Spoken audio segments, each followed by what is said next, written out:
Welcome to the High in Power Podcast. Navigating through the modern world is not easy, and you're not alone. We are your compass for navigating the path to a more fulfilling and empowered life. Get ready to dive deep into conversations that ignite your passion for self-improvement and equip you with the tools to conquer lifestyle challenges. #1 podcast in New England and hosted by... I'm Eric. I'm Richie. And this is the High in Power Podcast coming to you live on YouTube.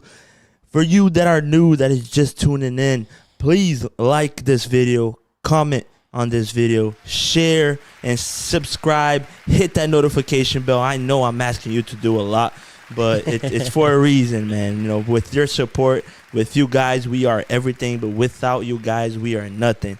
Thank you, everyone who's been promoting our material, who has been literally sharing all our reels, have been liking, especially giving us the feedback, whether it's negative or positive. We're accepting everything.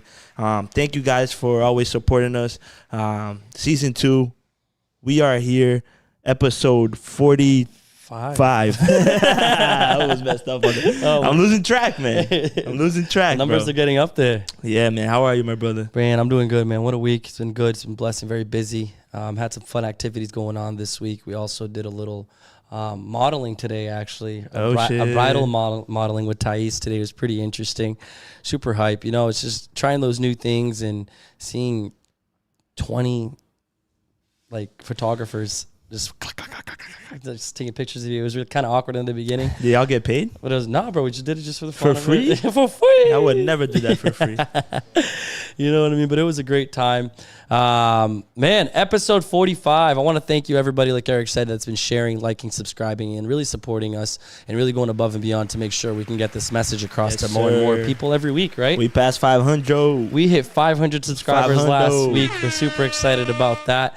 And today, we're actually super excited because we're bringing on Reggie Queiroz aqui no High in Power Podcast. Hello. Someone that has an amazing just influence in my life and my professional life since the beginning of my automotive career. And she's always been someone that was guiding, every employee out there, but not just in a professional way, but also as a caring person who really wanted to go above and beyond for those people and see the change in their lives, right? I would see that all the time, Reggie. Thank you. Y'all go way back, huh? Way back to 2013. When 14. 14. I started to write 14. And I think in 2015, you came for an interview. And then you call a girl who already worked there. And it's like, hey, do you know what beverage Reggie likes? It's like, oh, she likes Starbucks, caramel macchiato. So this guy comes to the interview with a coffee, my type of coffee. I was like, wow, that's a way to create a good impression. She's like, you are hired. No, I didn't, but I like the approach. It was a good way to start the interview, right? Yes. I walked in, so I had called in Letty actually, and then I hit her up and I was like, hey, I mean, you know Reggie, you know everybody there. I mean, what's the coffee she likes? The person's going to be interviewing me. And she goes, all right, it's this. I bring it in. I walk in with the coffee. She's like, what is that for? I was like, it's for you. It's your favorite coffee. She's like, how do you know that? Yeah, man, it's awesome, guys. I mean, for you guys that don't know, I mean, people probably ask, who's Reggie, right? I mean, who's Reggie? Who's Reggie? And I'm still asking that question myself. Reggie, let us know a little bit about your background. I mean, where you're from, you know? Sure. So I'm from Brazil. That's the accent you guys can hear. From São Paulo. So I'm not from Minas, like a lot of people from surprisingly, Framingham. right? Especially Framingham, right? Shocking. Yes. So I was born and raised there, and then back in 22. Oh my God, this is like 15 years ago. In 2008, I came to USA. The goal was just to study English and travel and go back to Brazil because I had a boyfriend. I was supposed to get married. I had a nice apartment. I had a stable and striving career at this company for 5 years. In Brazil. Fire. So it was just like, let's go there, learn English, travel. But I gotta say, when I was in Brazil, I was 26 and I only had 2 boyfriends. So part of me was like, this is it? Should I travel and kind of explore a little bit more? Wait, you 2 boyfriends at the same time? No. Great, now I do. Now I have like 4, no, just kidding. Back then, I was like, my whole life for Brazilian, I only have 2 boyfriends one at a time. And this boyfriend, we were talking about getting married, and I was like, You're like, whoa, whoa, Wow. whoa. Yeah. So now thinking about the psychology behind my actions, it was more than just learning English. I think it was my way of like, let me see. You wanted to experiment new things. And try something, new endeavors. And yeah, because in Brazil, I accomplished my goals. Like I want to go to college. I went to college. I paid for my own education. I want to work in a big company.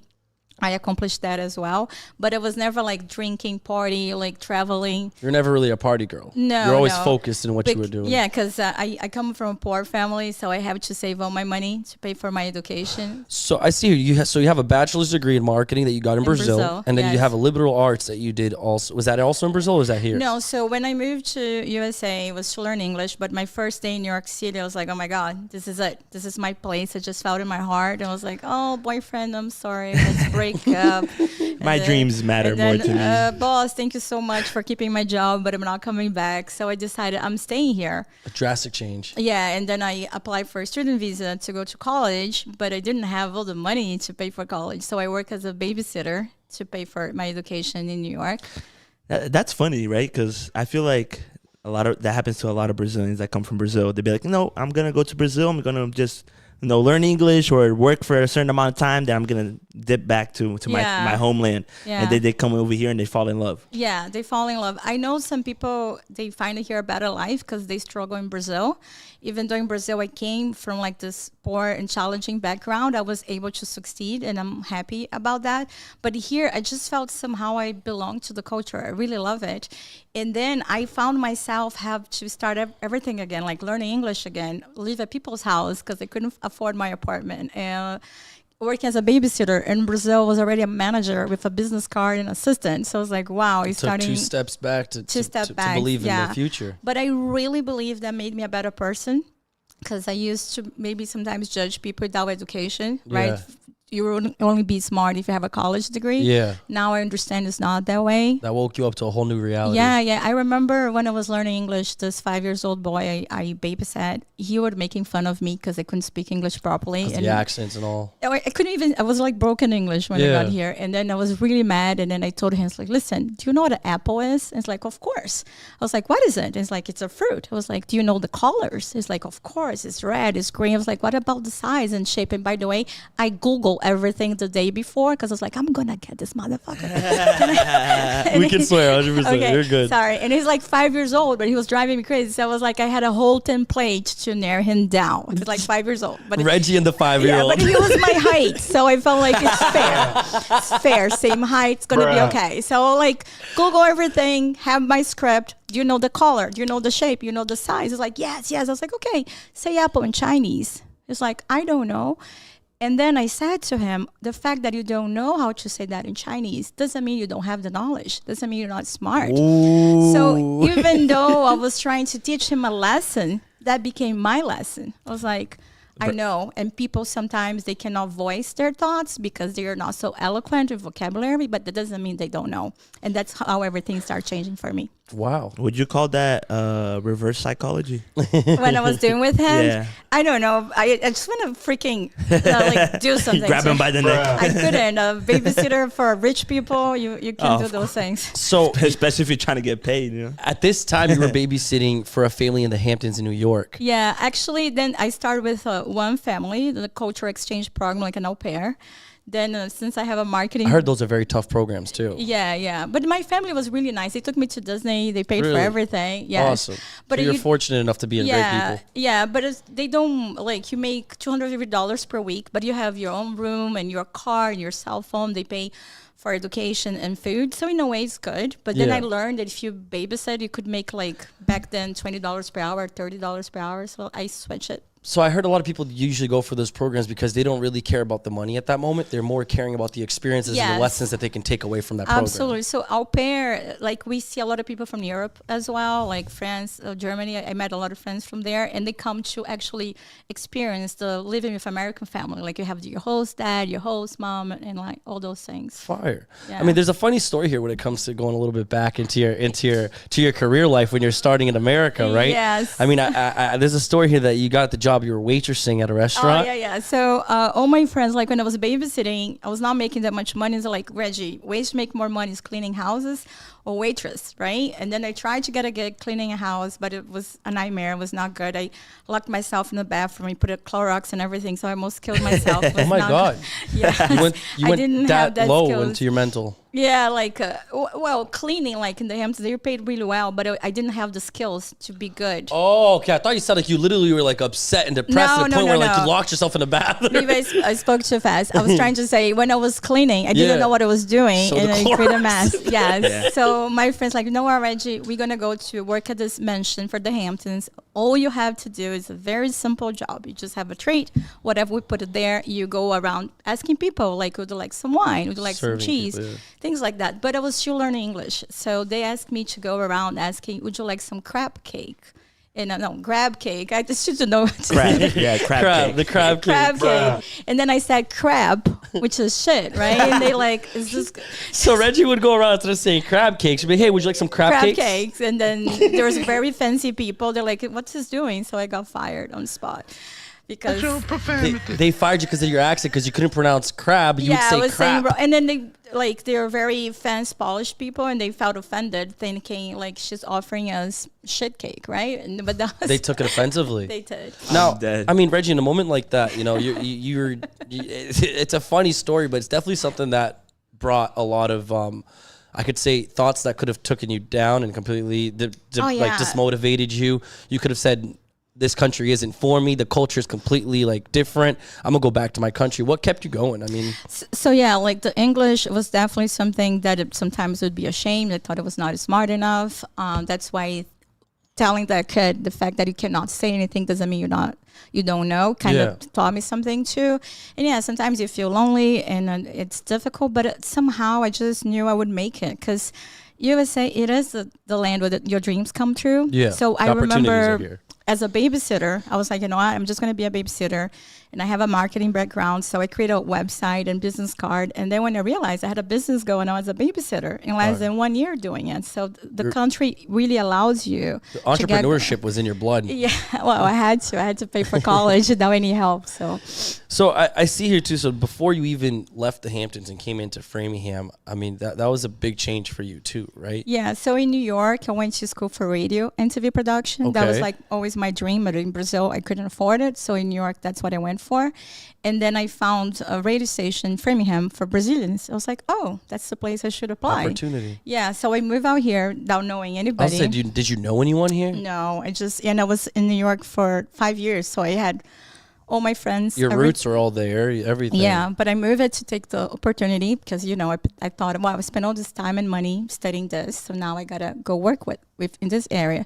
So, I mean, this field, which was radio and TV. Yeah. So I moved out here, got the job, and it was super fun. Like, I saw the Obama president. I interviewed the governor. So it was like a cool job, but I was making like no money. I was spending my savings to kind of support myself. You were investing more on the experience and the opportunity. Yeah, but it was like, wait a minute, I'm 30 years old. I need to figure something out. Yeah, I cannot be spending my savings instead of making money. And that's how I ended up at Direct, because I was going to go back to New York. Yep.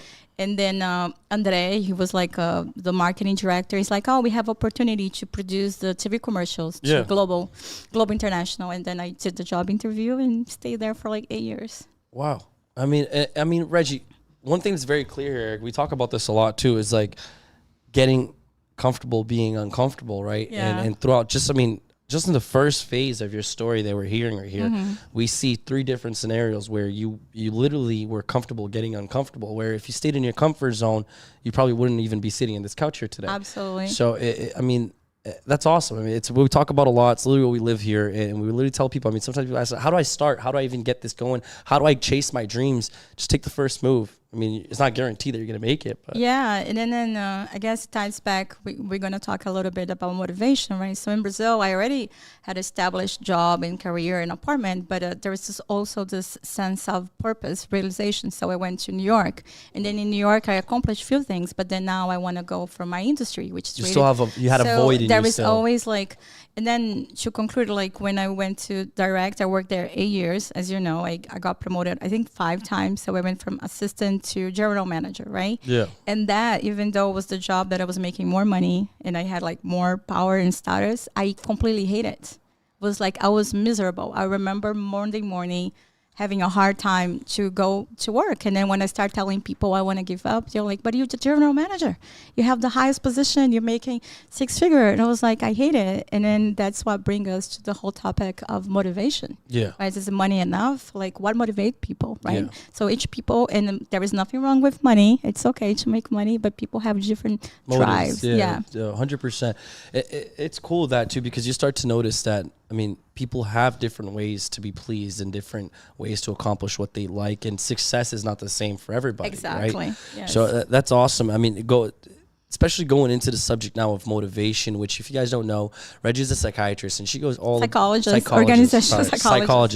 and she goes all about like the mental behind things, right? What's the purpose? What's the reason to why certain things happen? And today we really want to get into like the motivation. Is motivation enough for you to take your life to the next level, or do you need more than just motivation? You know what I mean? So first off, before we even get into this, Reggie, right, you gave me 2 things here, the definitions, right? Yeah. And I want to read these definitions before we even dive deep, Sure. which are the definitions to motivation and the definitions to discipline. So motivation, the reason or reasons one has for acting or behaving a particular way.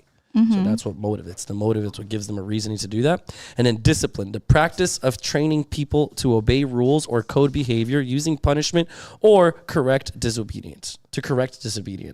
So at the end of the day, Just like hit somebody. the chancletas. We're gonna get the Dá uma chancletas. surra. So I really want to go into like, again, the motivation, the discipline, and what's really necessary for you to truly take your life to the next level. But before we dive deep into that, let's just make sure we pay our bills and get this commercial going real quick. Okay. All right. So picture this, your car, clean as a whistle every single week without lifting a finger. Sounds too good to be true, right? Well, not anymore, thanks to Auto Tycoon. Here's the scoop. For $99 a month, they've got you covered. Weekly washes, no scratches, no worries. It's like giving your car a spa day every week. Honestly, it's the little things, right? Driving around, feeling good about how shiny your car is without stressing about the small stuff. If you're like me and just want your car to look its best without the hassle, Auto Tycoon's a game changer. Trust me on this one. Power fam, just had to share this find with you. Ever been on the lookout for that go-to spot for your design needs? I've discovered my treasure trove, R&B Sports Graphic Design. Sipping coffee from my favorite mug this morning, the one with the hip design, that's their handiwork. And this comfy hoodie I've practically lived in, yep, that's R&B magic too. They've got me covered from my wardrobe to my business cards, signs, and even those eye-catching flyers. The best part isn't just the awesome stuff they create, it's how they make you feel part of the creation process. Chatting with them, you'd think that it's just hanging out with friends who'd happen to be insanely good at bringing you ideas to life. So if you're trying to make your brand stand out with that personal touch, hit up R&B. Trust me, it's like unlocking a whole new level of business and personal style. R&B Sports Graphic Design, turning your vision into reality, one amazing design at a time. All right, motivation and discipline. I love that we just had a little chat right now during the break, and it's cool because she goes, "Richie, did you research that right now? Did you Google? Did you Google did you Google the definition of motivation?" She goes, "Yeah." I was like, "Yeah." So that's by the book, but let's get really deep into this. So I mean, Reggie, let's open up this can of worms now. No, yeah, because when we don't know anything, we go to Google or now ChatGPT. But then there is like the definition out there that sells books that the coaches love to talk about it, and that's what we study in actual psychology, right? Organizational psychology, which is my master. So we say, oh, motivation is a reason for you to do something, right? But in motivation theory, which by the way, we have 30 theories just to explain motivation. So look how complex it is. I cannot say is this way and set in stone. We say is the drive and the values and beliefs that you have towards to accomplish something. So that's why if you work in a company and the boss says, okay, I'm going to give you $1 million to get this done, maybe your beliefs and rewards are driven by money and you're going to get it done. And if mine's not, I'm not going to get it done. And they think she's not motivated. But the beliefs and drive behind it is not aligned. It's Does just that make sense? how it was sold to that person. It wasn't sold in the aspect of where it would actually catch their like wants behind that. Yeah. Yes. Fire. I mean, one thing that I do see is that you want to get into the misconceptions behind motivation. Yes. So one of misconceptions they think is motivation is just about rewards, like give money, give a prize, which is external motivation, and sometimes it's internal, right? Okay. Another one, very common, like for employer business owners, they think, oh, I used to be a recruiter, right? So that's why I'm bringing a lot of organizational psychologies for the workplace environment. So they say, okay, or the person has motivation, they don't. You work with sales. So, and I'm meaning at this point, you're like a manager, right? At your company. So they're like. Yes, I've been in that position. Yeah, you now have been a couple times. I took 2 steps back to grow back in the ladder. But from what I heard, you're doing really well. I'm trying my best. You love your job, so that's good. So like they say as a manager, or this guy has motivation or he doesn't. So that also is misconception, because motivation is not a fixed trait, and you can develop motivation. And we have external factors that help with that, such as social support. Like let's say a guy who was super unhappy and then he finds the love of his life, and then now he's super motivated. So that's like a social support, or the type of company that you're working. Is a toxic environment or not? Or the social aspect of it. So this is a big concern, and that's one of the reasons that I hate coaches out there, because they're like, everybody has the same 24 hours of the day. If you want to get something done, just go there and do it, blah, blah, blah. And then we have this person from a poor neighborhood, they don't have breakfast. And then I'm telling you, be motivated, right? Just go get it. So in psychology, you understand how the social economics aspects can impact on your motivation or not. So that's another misconception that we have around it. Does that make sense? Really, yeah. So depending on your social class, you can have different types of motivation. Yeah, because, and even Maslow theory, we're going to get that too. It's the primary motivation, primary needs, and secondary. So the first one is safety and food and drink. So when you don't even have something to eat, how are you going to be thinking the next level if your primary needs are not fulfilled yet, right? So, and of course, a lot of people, they strive and they overcome poverty. Like I am one of those. Thank God I always have food on my plate, but it was very difficult to pay for college, for instance. But we cannot talk in the same way because the social economic aspects make a difference. The different experiences and how the different livings that you had and struggles. And we get into that a lot. I mean, the struggles really help form the character of who we are. And I mean, Eric, when it comes to motivation, bro, what do you think is like, when it comes to Sunrun, I mean, it's very clear what motivates us. But of course, I mean, what motivates you, bro? What do you think are your motives? What do you think is what keeps you motivated at work? The reason, the bigger purpose, right? Are you more of a value like motive person, or are you more of a financial like money drives me, money gets me going? I mean, money takes you far, right? But I think value is one of the main keys, because there's just like the way that she was kind of describing her transition, to the U.S., right? She had to take baby steps to get to where she's going at to right now, right? Mm-hmm. And a lot of people don't really realize that you might have to do something you don't want to do for a while to get to where you want to, sacrifices and all that stuff. And kind of like seeing the bigger picture at the end of that tunnel where the light is, throughout all the darkness. I think that so the challenging experiences are kind of like what keeps you going, and like trying to always overcome the new thing, and things keep you going. Yeah, I feel like what motivates me is like the bigger picture, my bigger picture. Whatever I go through in the day, whether it's bad or good, I'm always going to be motivated to achieve what I want to succeed. I see. Different types of motivations we have. But we're gonna talk a little bit more about how also I keep my motivation. It's still around the misconception. Another one, it's like fear. So if you don't do this, you're gonna get fired. So that's a way of motivating people, right? Through fear, or like parents, do this, or you time out. But we also know through psychology that doesn't work so well. Think about the cigarettes, right? They have on their package smoking kills. Smoking kills, and people with cancer, and all those photos are like, oh my God, and people still smoke, right?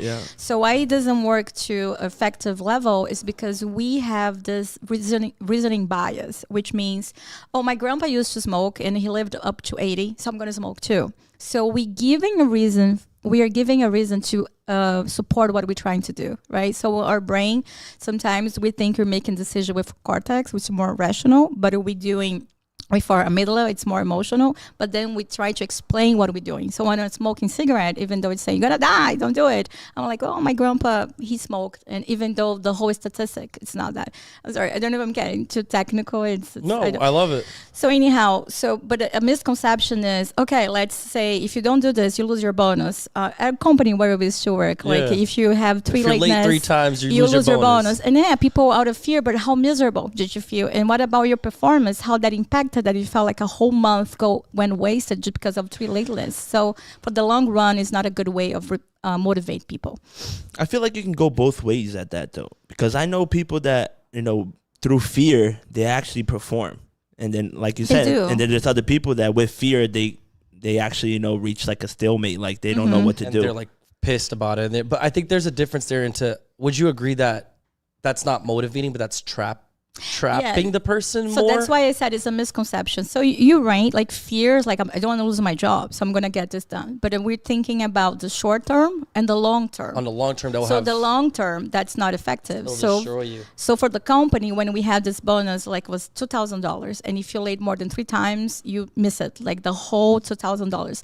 For the short term, it worked, but in terms of job satisfaction, everybody was miserable. You create resentment. Exactly. So you don't want that in your company. So that's not a type of good work environment to foster. Does that make sense? So it does 100%. Work, but not for the long term. For a while, right? Yes. The reason why I say it, because sometimes in my life I use fear as motivation. Mm-hmm. As in, like, if I don't follow certain criterias, if I don't do certain things, like I'm not gonna achieve the goals that I want to achieve.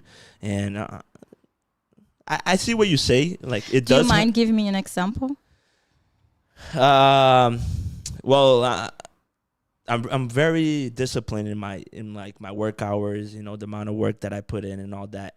The reason why I'm really disciplined in that is because I'm in fear that I'm not going to be successful in what I do.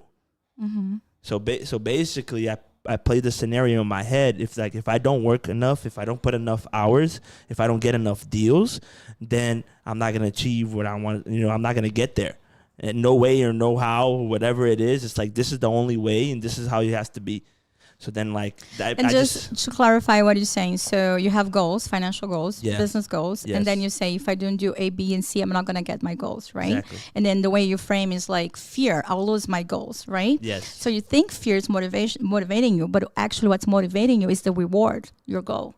So even though you're reframing in a negative way, what's keeping you going is the knowing that if you do what you need to do, you're gonna get what you want. Bow! Does that make sense? Got him! That was a good one. Oh my gosh, show his face. He's gonna kick me out. I love this. That's crazy though, because at the same time you think that what's keeping you going is the fear of not hitting your goal, but truly it's the reward of hitting your goal that's what's keeping you going. Because you know that once you accomplish that, you're gonna feel like Eric Galadoido. Because if you don't care, fatality. If I say if you don't do 20 push-ups right now, you don't gonna get this drink, right? It's a fear. I'm taking this away. If you don't care about the drink, you're like, fuck it, I'm not gonna do it. I wish I can do 20 push-ups right now. Me too. Now, Reggie, I mean, talking about this, what truly motivates people, right? Because people have different types of motivation, and we kind of got into that a little bit. But now let's really dive deep into this, right? Motivation. There's so many different types of motivation, so many different types of motives, so many different types of approaches. I mean, there's the coaches nowadays, right? Internet, social media puts such a huge thing on the cold showers and wake up early. Make sure you eat right in the morning. You eat your protein in the morning because you're gonna have the energy for the rest of the day. That's good. So, like, I mean, let's get into that. What are your so we hear this positive affirmation in front of the mirror. Wake up 5 a.m. if you want to be a millionaire club, and then you see a lot of people waking up 5 a.m. and then the cold shower and this and that. But let's flip it around now, where you now kind of bring that upon mine and Eric's life. Eric wakes up at 5 a.m. Of course. Because you're a millionaire club, right? Andrew Tate Club. I mean, yes and no. I mean, I stick to like a very strict routine. I have to be in a routine. Like, I feel like if I wake up earlier, I can get more done. I can put more in my schedule. I can put more on my plate, and I could, complete more tasks during the day. So that's why I feel like waking up in the morning is ideal, because if you're gonna wake up 11 a.m., 12 p.m., 1 p.m. like Richie, you're gonna lose most of your days. You know, so Wow, he just throw you under the bus. you know, I for a whole 2 weeks I was waking up really late because I was having a sleeping disorder and it was really bad actually. you know, but the thing is, it's like, you know, waking up in the morning. I don't do positive affirmations. Oh, thank God. In a mirror. I don't do that. But, you know, I do look at my vision board. I do see, like, the things That's I need to, you know, I need to conquer during that day. And then I, you know, eat that breakfast. Protein. Protein. That's good. You know, get that in my stomach, you know, fuel my brain. And then, you know, go to the gym. From the gym, go to work. From work. That's a very health routine, and I like it. It's good. But the problem out there, which is dangerous, we have people, the coaches out there, right? And they say, if you want to be successful, you want to make money, because they tie money with success and happiness. And we have some studies out there. And health. Yeah, that show it's not exactly like that. And then they say, you have to do this. And then they give you a playbook. Wake up at 5 a.m., take your cold shower, and work hard and play hard, all of that. But in psychology, in science in general, we talk about correlation and cause and effect, right? So correlation, for instance, and this is an actual example. I don't know how many years ago, some scientists, they thought ice cream were causing, I forgot the name, quando a pessoa tem monte de bolinha no rosto, chickenpox? Hives. Não, catapora. I think it would be hives. Pório. Okay, so It's a type of hives, kind of like yeah, I don't allergy remember reaction. the name. My Portuguese brain's working now. So was summer, and kids were having that problem. So they're like, oh my God, so ice cream is doing It's this to causing cause. this. But we understood that was correlation. Like it's summer, more people are eating ice cream, and summer, more people is exposed, and then they have this. Just like it's summer, we have also more people consuming ice cream, and also more people die in the beach because they're swimming, right? So that's why I call correlation. You see two things increasing at the same time, but it's not cause effect. So in your case, you wake up early in the morning, you work out, and that's good. But we can have somebody who wakes up at 12 and don't work out and be so much successful and more, even more. So that's the correlation. It's not a cause. Is it that making sense? So when we sell this, do this and that, but we have so many CEOs like 20, 30 years ago when people didn't care much about mindset and working out. We have like really successful rich people. They are not eating protein in the breakfast. And by the way, I'm not saying you don't have to do it, but just giving an example. They are not taking a cold shower. They are not waking up at 5 a.m. and they're still successful, because success has to do with resilience, with grit, with discipline, and all this aspect of it. But saying those things sell books, because we like it, right? If We like what we hear. our brain likes, it gets excited, right? If I say, if you do this, it's like I'm giving you a formula, do A plus B, and you're going to be successful. So are you saying kind of like what works for me doesn't really need to work for you? Exactly. And then I'm also saying that maybe your financial success, if that's how you define success financially, maybe it has nothing to do with the fact that you wake up 5 a.m. and eat healthy breakfast, which is a good thing, but it has more to do with how focused you are in the tasks that you have to accomplish towards your final goal. So that's why I can wake up at 10 a.m. or 12 and still be productive. You know, I'm just going to have to sleep later if it's the case. Okay, so you're sacrificing waking up early to sleep later at night. Well, as long as you become a routine, because we have the, I don't know how to say in English, ciclo cardiano. So you're... Thank you. What is it? Circadian rhythm. Yeah, so which is usually you need to sleep between 6 and 8 hours. So if I go to sleep every night at 11 p.m. or you go every night at 8 p.m. and I get 6 hours or 8 hours of sleep and you don't, even though I'm going to sleep later than you, I'm healthier than you because I got it the amount of sleep that I need. And then it needs to become a routine. I see. Because if sleep late was a problem, what do we do if the doctors work all night? Oh, wow. Nurses, are they not successful? Are they compromising things because they awake all night and sleep all the day? So it has to do with amount of hours you sleep, not the time that you go to sleep. Okay, so basically, all right. So basically, you're saying that like it doesn't matter what kind of routine that you're living through, but just as long as you're still focused on your your final goal that you're still gonna get there? Or? No, it does matter the routine. I'm just saying it's not waking up 5 a.m. There's not a formula out there. Yeah, that's you gonna can wake answer, up yeah. at 10 or 12, right? So having a routine, it does help you to be productive and pursue your goals. But like some people in the morning, they don't have protein, right? And then they can still be successful and accomplish things well, right? Oh, yeah. Yeah. So, but all of that helps because, yeah, protein is good for you, right? But for instance, now in a successful business, we have this coach. I think she deleted her account, the one who got married to Chagro Negro. What's her name? Mayara Cardi. Mayara, yeah. I don't even know how many millions followers. So she was saying fat people, they don't have self-control. And if in the morning you cannot even win your first fight, which is not eating your bread, how can you be successful? So she was putting a cause and effect between not following your diet, not being strong enough, not being successful, basically fat people not successful, right? So work out and follow your diet and you're good. Do you know Jô Soares? Yes. Is he fat? Of course. Is he successful? He is. So does her shit make sense? But he did die pretty fast, you know. You don't know the reason why he died, but the fact that he died and success we're on different things. Yeah. So we're talking, and that's the problem. Like in psychology, we talk about construct, how you define things to measure, and then out there the coaches just start messing around with things. So she's saying success, famous, money has to do following a diet. And he's fat and didn't follow a diet. But did he die? We don't know the cause. It's a correlation, but it's not a cause and effect. Exactly. I got one. It has a correlation. I got but one it's ready. not the cause and effect. I'm not saying do not follow a diet. Follow a diet. She's basically saying get fat and do whatever you want. No. I think the main focus here before we go to the next commercial here is that at the end of the day, it's not about just that like the step by step, but it's about the focus, what you're truly focusing on. That final goal. Yeah, it's like having the determination and the focus to really get what you want done and not just think that there's a formula that's going to get what you want done. Yes. Let's go for a quick break before we bring this back. Ever had those days where no amount of coffee or sleep shakes off the fatigue? Same here. Then I found something that would change the game. Prime IV Hydration. It's not just an hydration, it's a boost of vitamins straight to your system. Imagine feeling rejuvenated, more energetic, and ready to tackle your day, all from a simple IV session. Whether it's fighting fatigue, needing the vitamin kick, or just looking to feel your best, Prime IV has your back, and trust me, it's a game changer. What's up, guys? Quick story.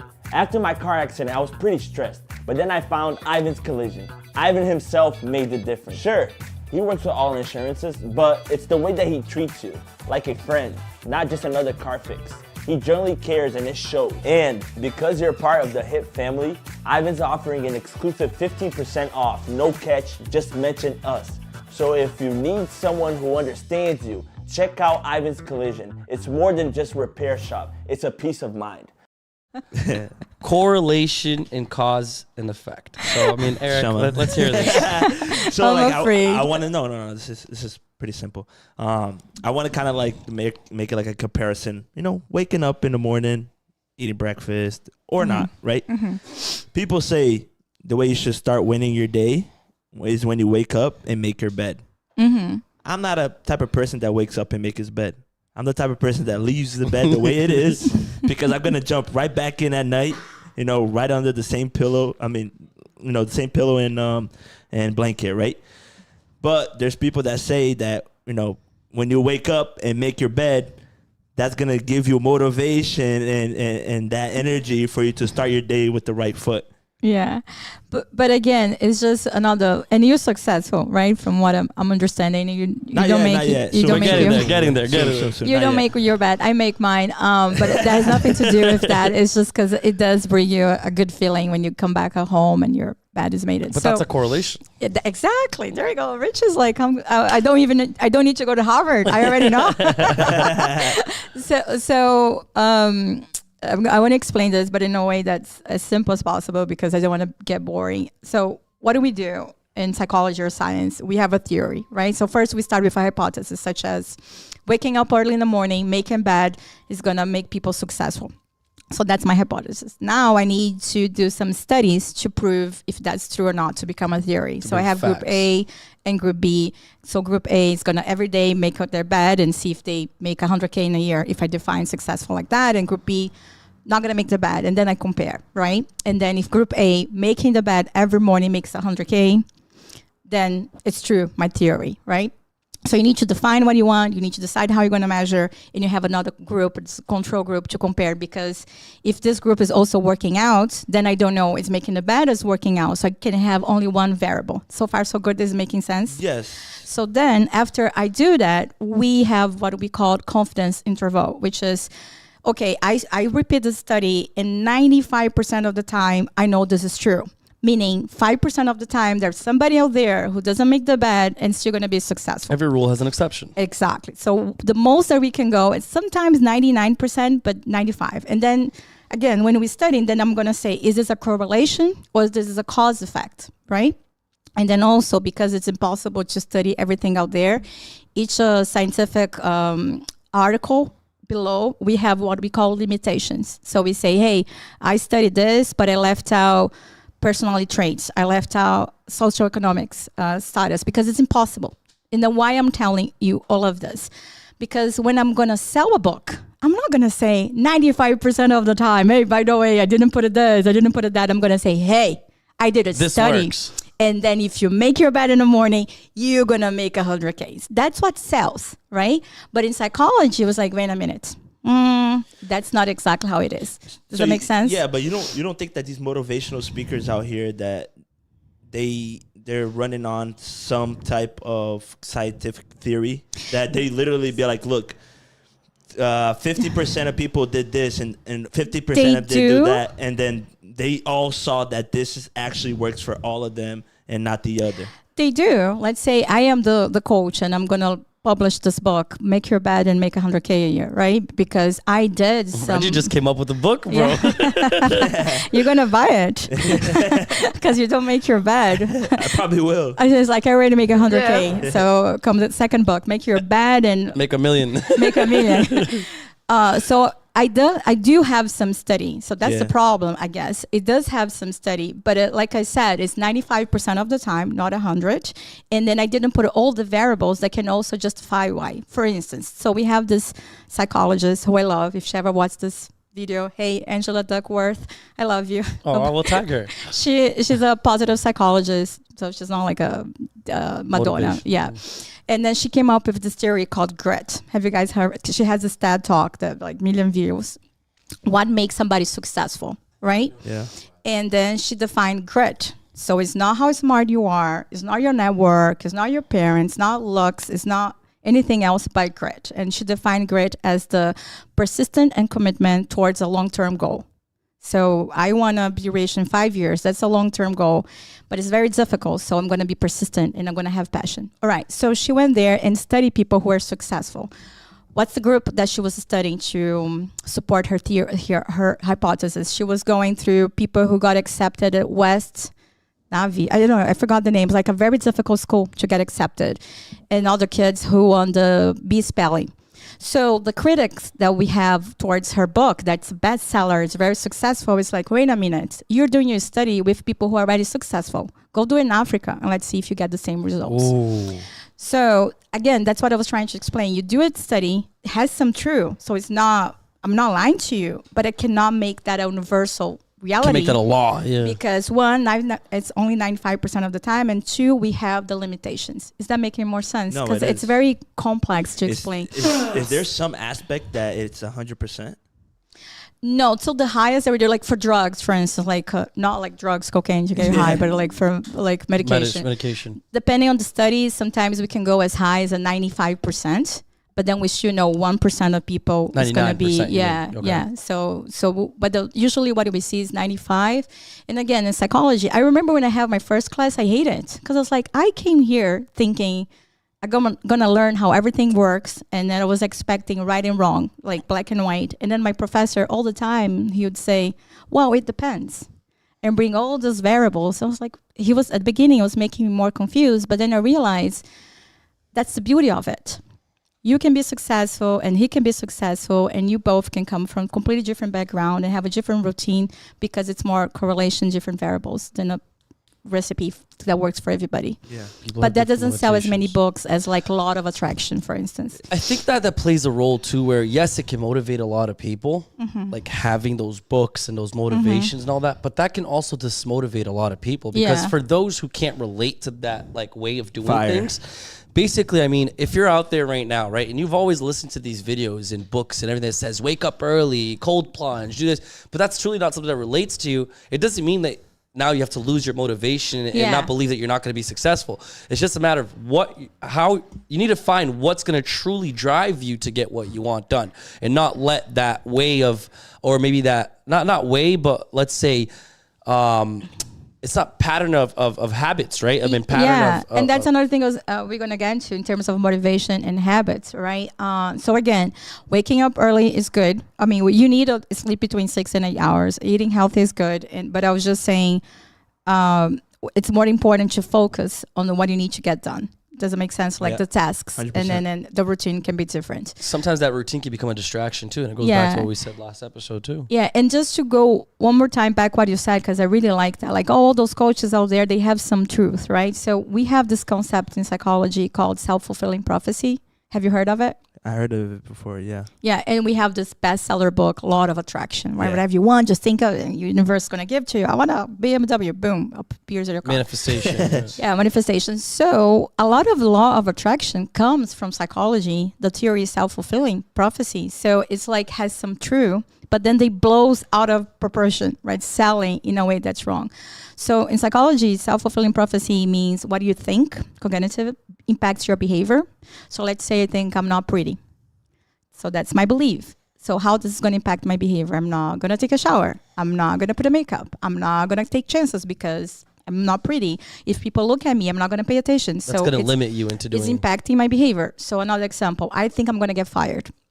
And then I'm like, I'm not going to be on time. They're going to fire me anyway. I'm not going to do this presentation the best way I can do because they're going to fire me anyway. And then somebody says, hey, Reggie, you look beautiful today. I'm like, oh, they're trying to trick me. So our brain is very tricky. We have this bias that reads everything to align with what you believe. So why I'm saying all of that? Because then I think I'm going to get fired. That's a belief.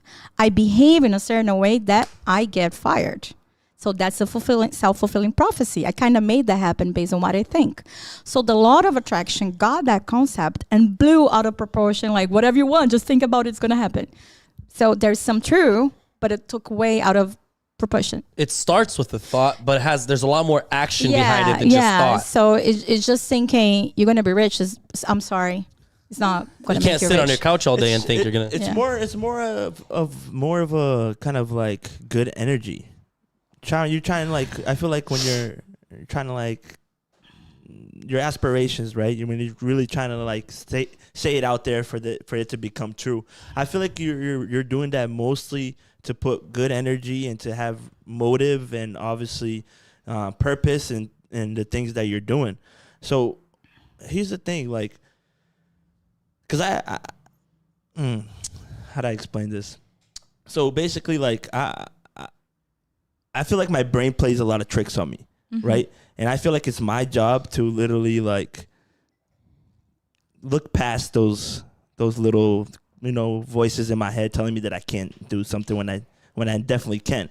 So would you say by breaking it down like you just did, literally realizing why you're thinking the way you're thinking, do you think that's a way to get past those thoughts? Absolutely. So we have in psychology therapy called CBT, right? The cognitive, where you think impacting your behavior, right? So if you think, give me an example. Let's try to do it, right? If you can, right? If it's not. So knocking by himself at the doors.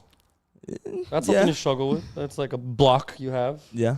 Okay, so you sell solar panels, right? You're a consumer, Yeah. and then you don't like knocking doors by yourself. What's the belief that you have related to that?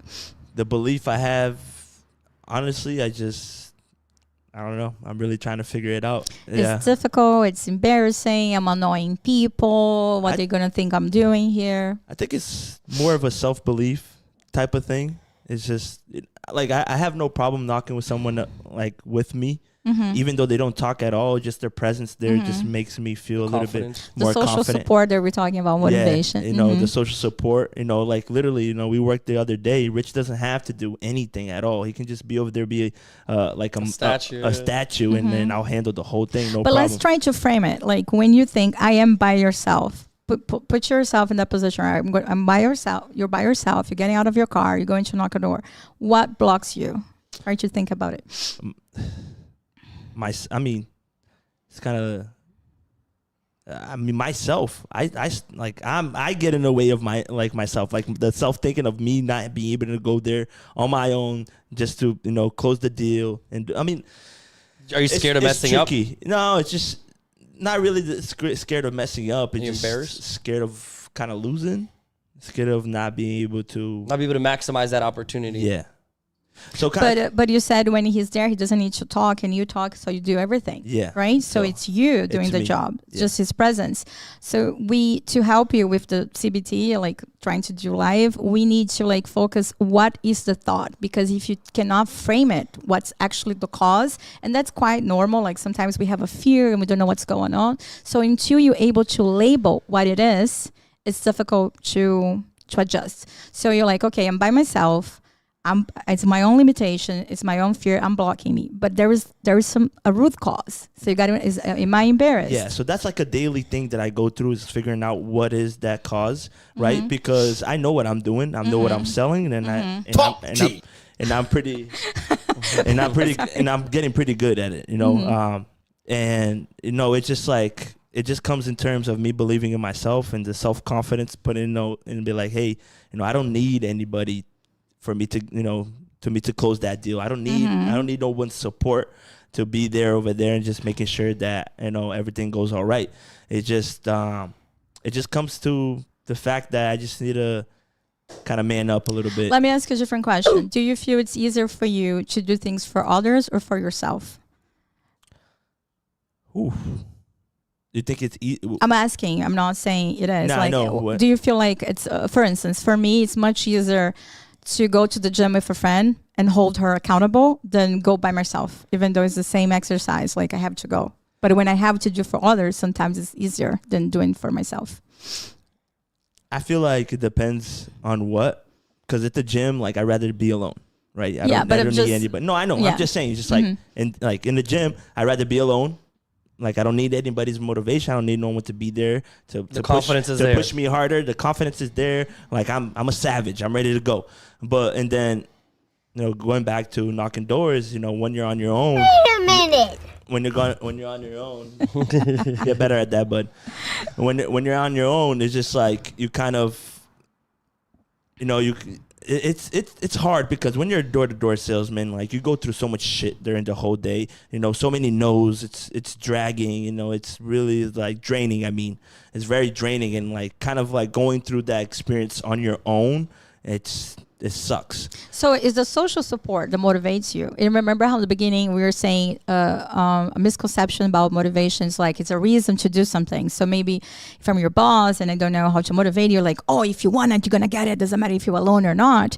But if I understand motivation is about beliefs, desires, and other factors, I understand that you work better with others, and not because they're doing for you, but just because you have, it's like a safety blanket. Because when you're with him, you're doing the job anyway. So you have the skills, but your motivation is about social support. 100%. Fire. And then instead of trying to fight against it, to be even more successful, use that in your favor. I just need somebody here with me, and this day is going to be way better than by myself. He mentioned that before, if I work better, if I perform better with someone there, why don't I just focus on that and capitalize on that, which I love, right? But me, the person that I am, I love to evolve. I love to level up.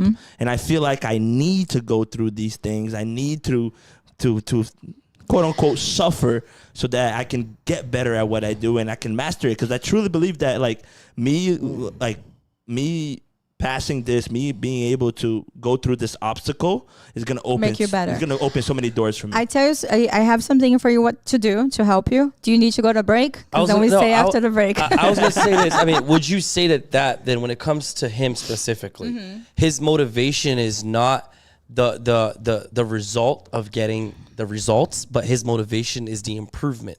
So he's more motivated when he's improving than getting the result. Yes. I think for you to make that decision, you need to first find out what you're trying to accomplish. Are you trying to improve something, or are you trying to get results? Because if you're trying to get results, what's going to work the best for you is working with somebody. Now, if you're trying to overcome a challenge or something that you have difficulties with, what's going to work the best to teach you that is working on your own. So I think you have to kind of direct what's your focus. With that? Yeah, so people get motivated for different reasons, right? So when you, in the morning, let's say tomorrow, you go knock doors by yourself, right?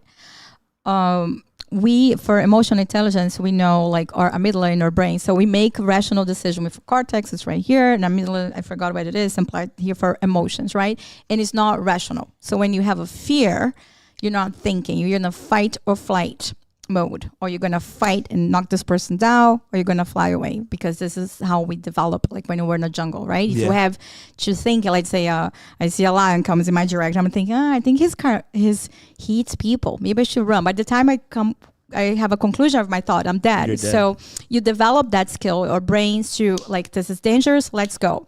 But now, even though we evolved, sometimes the dangers that we perceive, it's not like to actually fight and flight. It's like emotional dangers. This person's going to judge me. Do they think that I'm beautiful or not?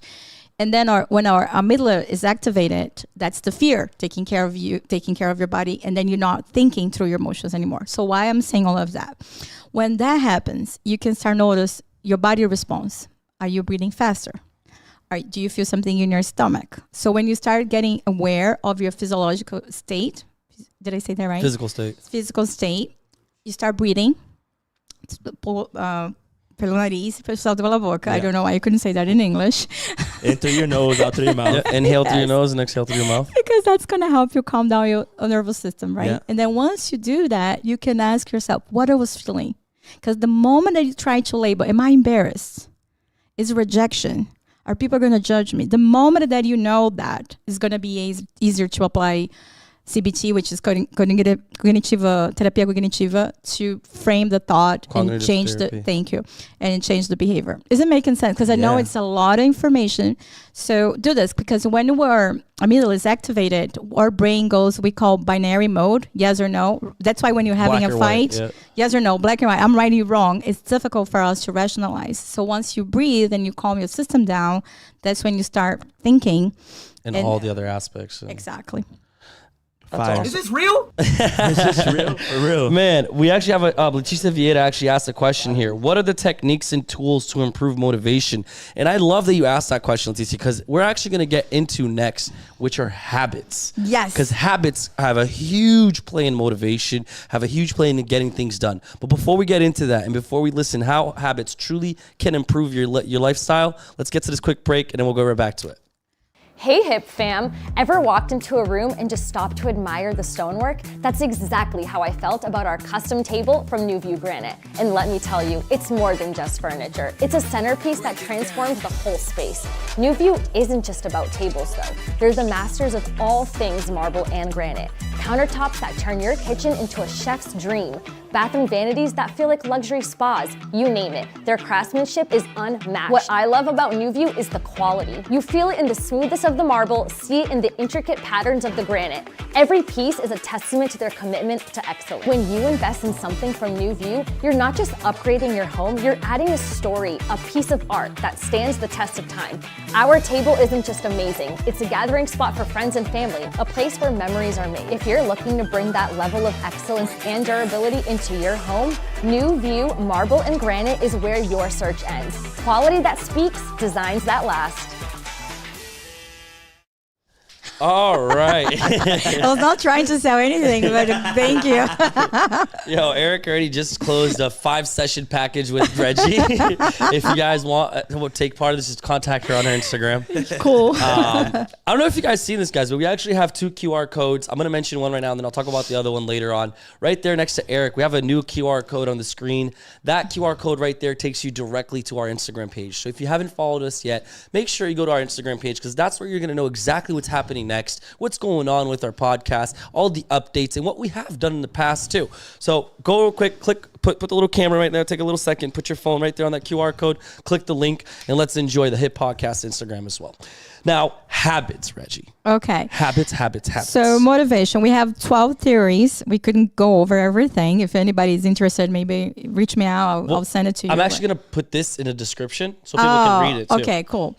So, but sometimes you cannot get motivated to follow a diet, to go to the gym, to get your homework done. It's not because you're lazy or because it's not important to you. You have procrastination. We have so many different things. So that's when habits plays a really important role, because habits is something that you do without thinking.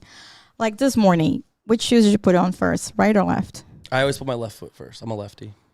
You know that for sure, because Yeah. you usually do that. What about you?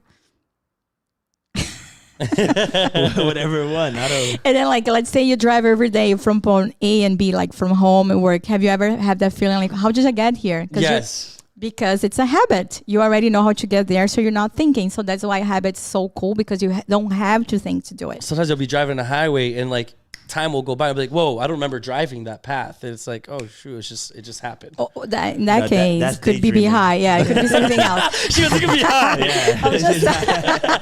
I'm talking from like a home to work. Yeah. And then like, how did I get here? Because It's just second nature. It's part of. so habit by definition, it's a automated behavior, something that you do without thinking. And then the way they develop habits through repetition. So we have, let's say, I want to work out. So I should go every day at the same time to create a routine. And it needs to have a trigger, something that makes me do that. So for instance, some people have a habit of having a cup of coffee after lunch, because the trigger is the food, right? And then they feel like having a cup of coffee. So I want to go to the gym, and then the trigger is going to be my clothing next to whatever, right? So habit, it's a combination of three things: the behavior itself, the trigger, and the reward. Like if you do it and you don't have a type of reward, you're not going to do it anymore, because it's not good for you, right? And that's why it's so difficult to develop good habits, because bad habits, let's say you want to create the habit of watching Netflix every day. That's not going to be difficult at all, because you have the instant reward. But if you want to create the habit of reading 20 pages every day, it takes longer for your brain to release dopamine. And then that's why, like, I don't want to do it. But those are the beneficial habits going to help you in life: reading, meditating, eating healthy, all of that. I don't know if it's going to make you successful, but it's going to make you live more for sure. So going back to the habits, we have one of those fake theories out there: 21 days you develop a habit. Your favorite phrase, Reggie. Yeah. 21 days to develop a habit. Bullshit. Because depending on the habit and the personality trait, takes longer. So it can be 30 days. Depends what you can. For me, it takes 5 years. What are you trying to develop as a habit? Just be more disciplined. Okay, in which way? Let's see if we can help you. Give me an example. Your turn, Rich. Discipline? Yeah. Man, I mean, just overall, I have my ADHD plays really hard on me. So it doesn't, I get bored very easily. So anything I focus for too long of a time, it doesn't matter how much I liked it in the beginning, I'm going to get bored of it. What do I do? Okay, but let's think about a behavior that you want to develop. Do you want to read more? Do you want to go to gym? Let's say gym. Okay. All right. Actually, I don't want to use the gym, because the gym, there's a fear behind that goes actually to a physical thing of mine. That's an injury. But all right, let's go into something more realistic. Eating diet. Eating correctly. Eating healthy, right? Yeah, eating healthy. And then, all right, so we have a self-control theory that helps a lot understanding habits, right? Because we thought self-control is the ability of resisting things, right? So if I don't want to eat a cake and I have high self-control, I'm just going to... You're not going to eat the cake. I'm not going to eat the cake. But now what we know is self-control is not resisting the temptation, but avoiding. That's like the best theory, right? So because that's how you start developing, because self-control is like a muscle. Let's say you're at the gym working out and you do your arm so many times that you fire the muscle, it gets tired. So self-control, if you do it too much, it also gets exhausted. So let's say you're working all day and it's a very stressful environment, very toxic, and you try not to lose your shit and yell at somebody and do something because you can, because you're at work, right? So you're using your self-control all day long. But then you get home and you yell at your wife or your kids. How come? Because it's the same skills. It's because you use yourself. Exhausted. Exactly. It's such a good, I love this guy. Fire. So So self-control is like a muscle you use all day and then you're exhausted. So that's why. The same thing with a diet. If you put a very restrict diet, you're using the muscle of self-control so much that or you're going to explode with somebody because you cannot use in the other area, or you're going to start eating like a crazy person. Because you just get frustrated. Yeah, because it's like when you're doing the exercise with like lifting arms, like at some point it fires. Burns and you're done. So knowing this theory that self-control is like a muscle, that it gets tired, you need to, how do you work out muscles? Like day by day, you start with 1 pound. Push your limit and 2 more pounds. And more, So you develop self-control in one area, and then you can transfer to another area. So instead of following a crazy diet, you're going to just start, you know what, I'm going to eat whatever I want, cake, candy, whatever. But every day, I'm going to put a fruit and a vegetable. So you're creating the discipline and the routine. And then again, step by step. But people don't like to hear that. They want to hear, I have this diet for you. You're going to lose 10 pounds in 10 days. Eat just apple. They want to hear, do the cold plunge and you're good. They want to hear the crazy stuff. But it's much easier to do this way. Eat 3 times a day. Have protein, carbs, and fat in your food. Exercise 5 times a week, 30 minutes, and you're good. It's going to take longer, but that's more sustainable because we have some studies, and we have Group A that was doing a very restrict diet. Could not have dessert. It was very difficult. And the Group B was still eating healthier, but like they could have dessert. What happened was Group A, they did lose weight, but 2 months later, they were back. Right, some people even gain more pounds, and the Group B that was now following this very restrict diet was able to sustain for longer. So the self-control, when you develop little by little, is easier to accomplish your goals. I read this book that says that your habits, they can be compounded either negatively or positively, right? True. Right? So at the end of the day, your habits are 100% compoundable, if that's even a word. No, it is true. But so like the good actions, I mean, if you just want to, like you said, drastically change, it can change for a day or two maybe, but you're going to fall. Exactly. So at the end of the day, if you slowly compound those good acts every day, it's going to compound to good. Or if you just compound the bad habits, eating unhealthy here, eating unhealthy there, eating unhealthy there, it's going to get to a point where you're going to have no control over that. And now it's such a huge problem that for you to solve it, it's 10 times harder. I went through this. So I work home office, as you know, and I have been traveling for 3 years. I joke with my mom, I am homeless. She's like, you don't have a house? I was like, I live everywhere. So I was in Europe for 3 months, which was super cool. And each week I was a different area. And every time I would go out to have dinner, I would have a glass of wine. And then I started going out for lunch, and then, I'm in Paris, a glass of wine. And then when I realized every time I was having my lunch and dinner, I was having a glass of wine. It was like, am I alcoholic? But the social environment, especially in Europe, I don't know how many of you guys have been there. Like I remember in the airport from Florence, Italy to Paris, it was 5 a.m. I swear to God, they were having wine. Wine everywhere. I was like, I love this place. This is for me. But then the social environment and the habit of eating, traveling was linked to wine. And then for me to break the habit of knowing psychology, I was like, I'm going to need a different trigger. So that goes into the next thing you're talking about. Yeah, the habits were like, okay, I developed the habit if I want to of drinking. Because wherever I go, I'm having food and I'm drinking. So what I'm going to do? So I'm not going to stop eating, right? So I created the habit of eating, having my meals at home, Airbnb, whatever it was, just so I could drink just on the weekend. So you change all the environment, the settings, all the reward. Let's say it that way. That's awesome. Going back to the 21-day theory. Okay. You say that people could take longer. It's okay to take longer so that they could develop a habit, right?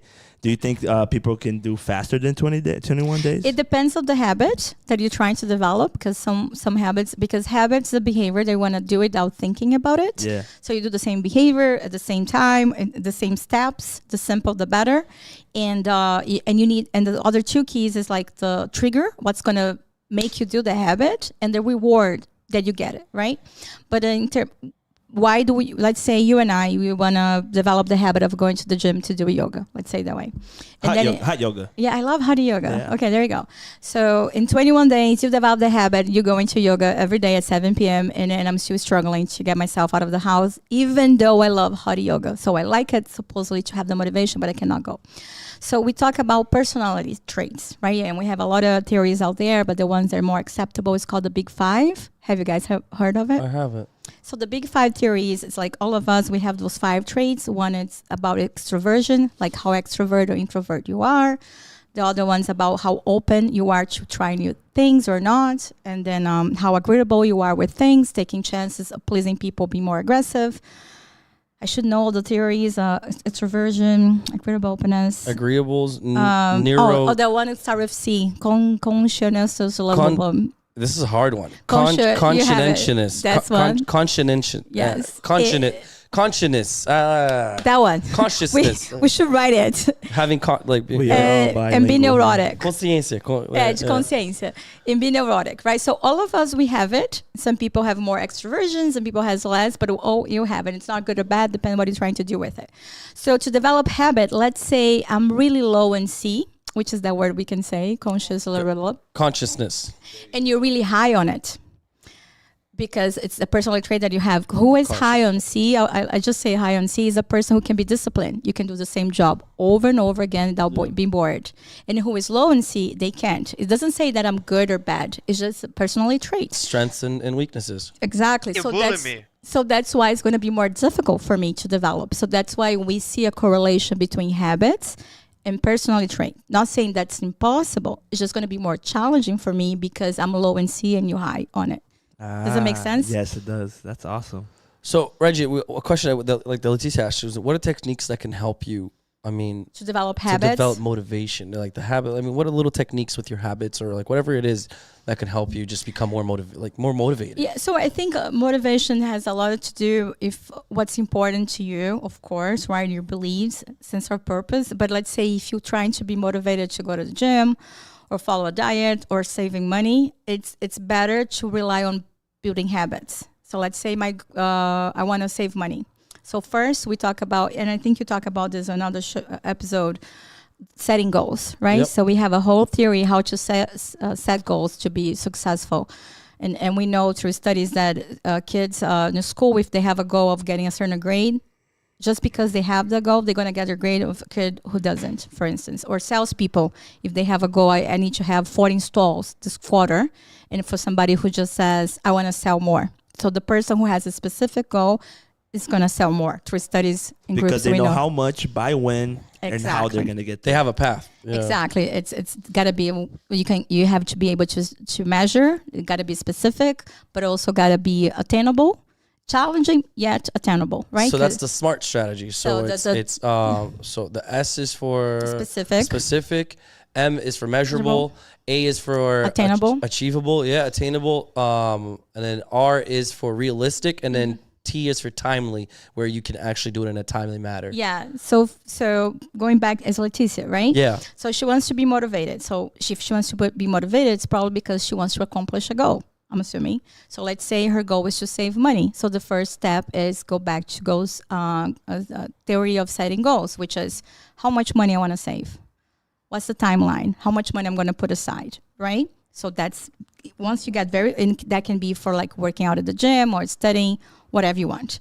Then after that, that's when habit comes in place, which would be in the sense of the saving money would be like, okay, every Friday, no matter what happens, $100 goes to my bank account at 12 p.m. and you put an alarm. So the alarm is going to be the trigger. The action is going to be the 100, and the reward you can, if you have a kind of app that shows you, because our brain loves progression. So if you have an app that can show you, if you keep doing this in 1 year, this is how much money you can have. Your brain releases dopamine, and that's the reward. You visually correlate it with. Yeah. So awesome. For the gym, can be the same thing. Like I wanna lose weight. That's not good. So what are you gonna say? I wanna lose 10 pounds in 10 weeks, 1 pound per week. I'm gonna weight myself every Friday morning. I'm gonna go to the gym 3 times a week for 30 minutes at 7 p.m. So be very specific what you want and how you're going to do it. Then the habit is the repetition, and you need the reward. So like have a photo of you, how you're going to look like it. And then you look at that and you release dopamine, and that keeps you going. Fire. Now, when it comes to habits, Reggie, there's a lot of different things, right, that go into it, right? I mean, forming that habit. I mean, also sometimes being flexible with that habit. And then a lot of things being persistent with that habit, because it gets tough sometimes. You know? I mean, we're humans. Some days we wake up feeling great, feeling like Superman. And there's certain days where I don't know if it's just a chemical imbalance in our brain. It's just we're humans. It's how it happens. We're just not motivated. We're not up for conversations. We don't want to deal with anything. how to be persistent, how to deal with these things. I mean, let's talk about these different aspects. Yeah, so being flexible with the habits, because sometimes a lot of people want to do a lot of things at once, or they want to start with something very difficult, such as I don't work out, but I'm going to go to the gym every day at 6 a.m. and work for 2 hours. Drastic changes. That's bad too, because I also don't like waking up early in the morning. I'll never be rich, according to the playbook of 5 a.m. I'm like the more 10 a.m. person. I'm with you on that one. Yes. So I put two things that I don't like to do together. That's hard. So that's a bad strategy. But a lot of people do that. They think. So you're saying conquer each battle on its own and then conquer the next one. So if I'm not a morning person, morning person, go to the gym in the afternoon. And then if I don't like working out, go do something that I like at first. That's easier to build the habits. That's awesome. I mean, persistence. I mean, habit persistence. What would you tell me about that? Like being persistent on your habits. Sometimes we get frustrated, right? Yeah. I mean, what are the best techniques to continue to being persistent, to hold yourself? I'm going to give you a crazy example to explain habits, because habits something that you do without thinking. That's why it's so cool. So maybe this is too much information, but let's go. So, here in USA, when you use the bathroom, you're not supposed to put the toilet paper in a garbage can. You put it in a toilet, right? Yeah. And you flush it. In Brazil or Europe, you don't do that way. I don't know if you guys... it'll clog everything. It'll clog everything. So, so here I am in Europe. I'm going to the bathroom. No matter if I'm doing number 1, number 2, I would always put the toilet paper in a toilet, because that's a habit. I have been doing this for 10 years. My brain's trained.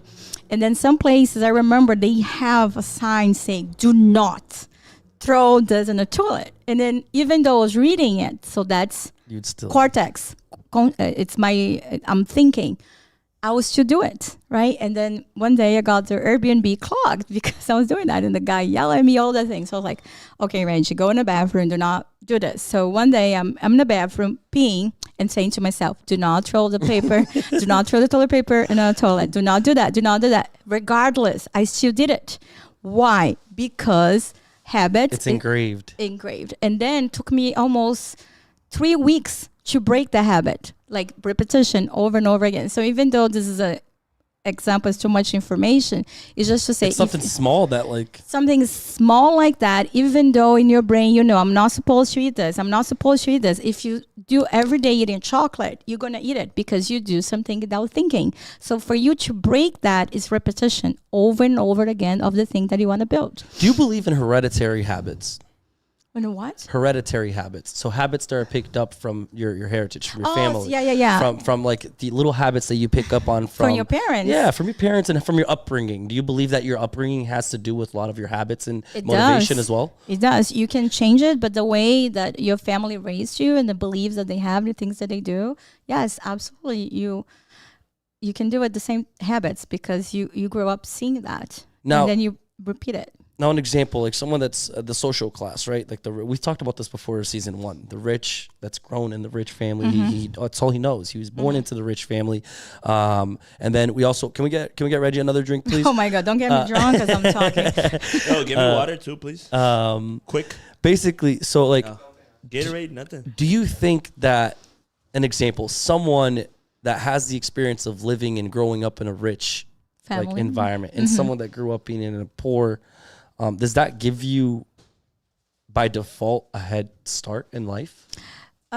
Yes or no, because we do have a lot of people who come from a rich family and they still not successful, right? The father gives them the family company, and then instead of making more money, they lose money. It, yeah, because it also depends on the values and the skills that you develop to that kid, right? So even though you're from a rich family, if I'm not teaching you how to save money, how to make more money, how to be compassionate, how to deal with people, even though you grow up around that, you're not going to have the skills to apply that.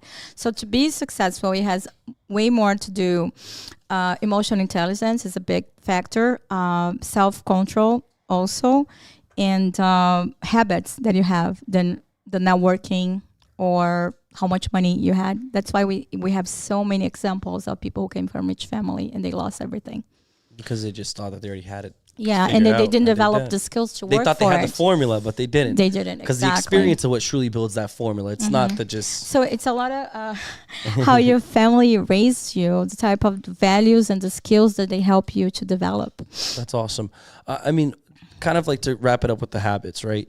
Do you believe that if an example, or not believe, but what's the best way to an example get away from a negative or from a toxic hereditary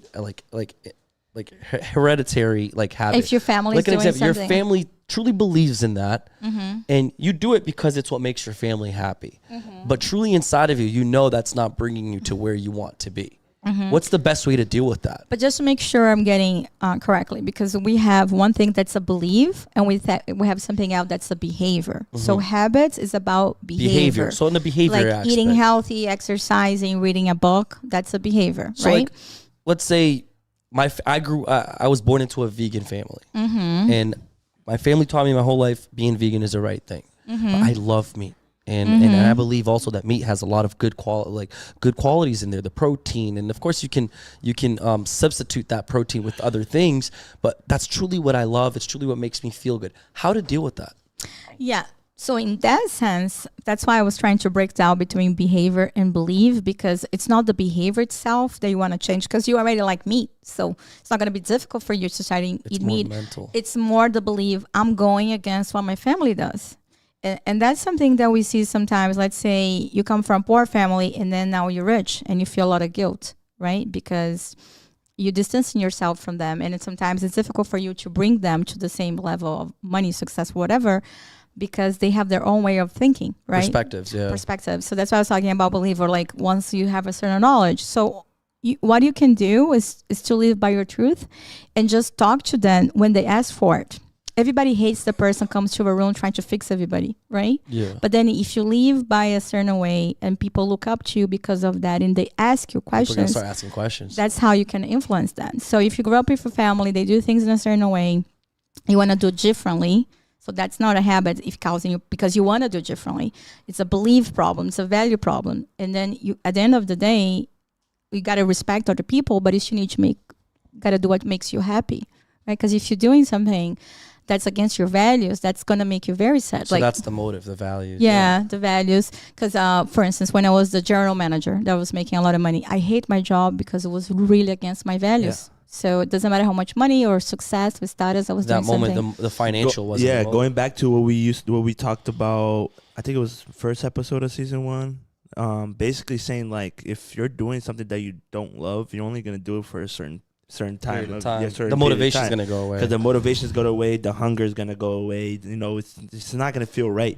You know, so going back to, you know, finding your true purpose and trying to find what you truly like doing, because once you find that, you know, you're going to enjoy, and the money is just a plus. So going back to motivation theory that I said we have 12, there's this psychologist, I'm even looking his name here, Heisenberg. So he talks of, let's say for work environment, we have 2 levels of motivation. So one has to do with your salary benefits and another one has to do with job satisfaction. So sometimes you can have the best salary and benefits, but if you don't have a sense of purpose with job satisfaction, you're not going to be motivated.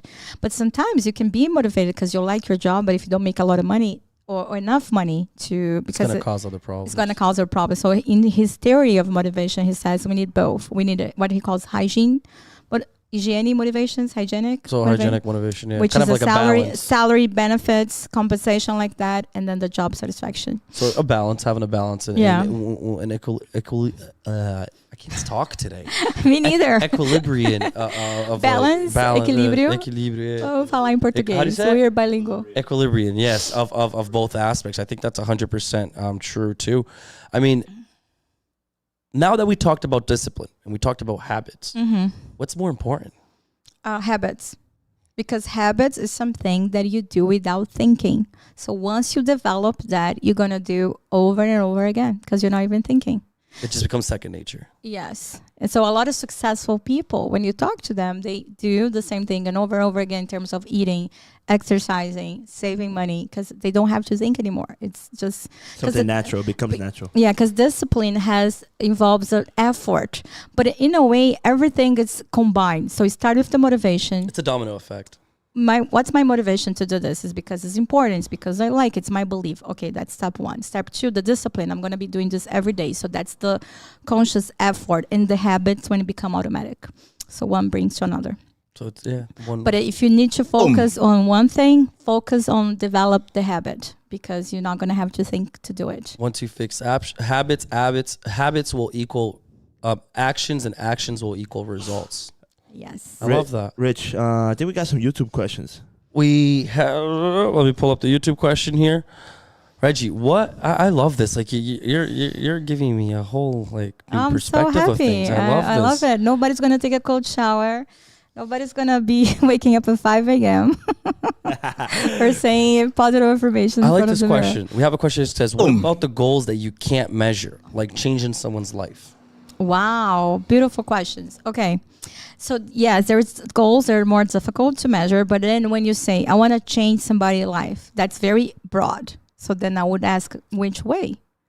And then you're going to tell me, I want to eat healthier. I want to make more money. I want to be more spiritual. So the more that we frame it, what you're trying to accomplish, the easier get more clear to measure. So if you say, I want to change this person's life because I want them to be more spiritual. And then I'll ask, what's more spiritual to you? Oh, it's going to church every Sunday. Which church? Oh, it's Connect because it's Christians. Okay, so let's measure it. This person's going to go to church every Sunday at 9 a.m. at Connect. So I want to change somebody's life by teaching them positive psychology. What's positive psychology? It's working happiness and optimism. So once you define what it is, it makes it easier. It makes it clear to measure. Kind of creating like that funnel, right? You know, the funnel that kind of like goes down. For sales. Yes. Yes, exactly. I'm a marketing person too. Marketing, radio, TV, and psychology. All of the above. But yeah, like I said, you know, it's like kind of that funnel. It's like narrowing it down literally to the T. Not trusting T, but to the T. You know what I mean? And that's cool because it just comes down to just breaking it all down. I was talking to somebody who I think is very successful. You know them, Matt Gava. Matt Gava. We all know him. Yeah, and who's then we were together, and then it was like, okay, how much money you want to make? And he's like, this amount. It was like, when? It's like, just this year. And I said, why? What are you doing with this money? What are you hoping to accomplish? And he's like, I was like, let's figure this out.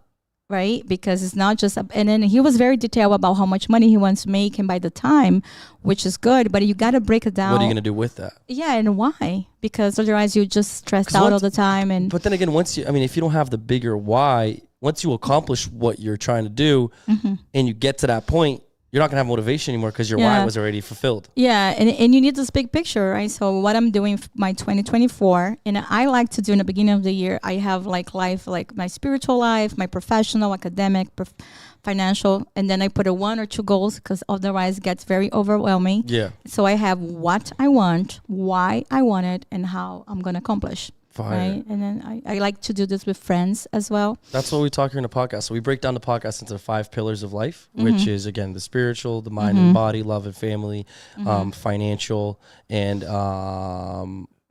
physical, of course.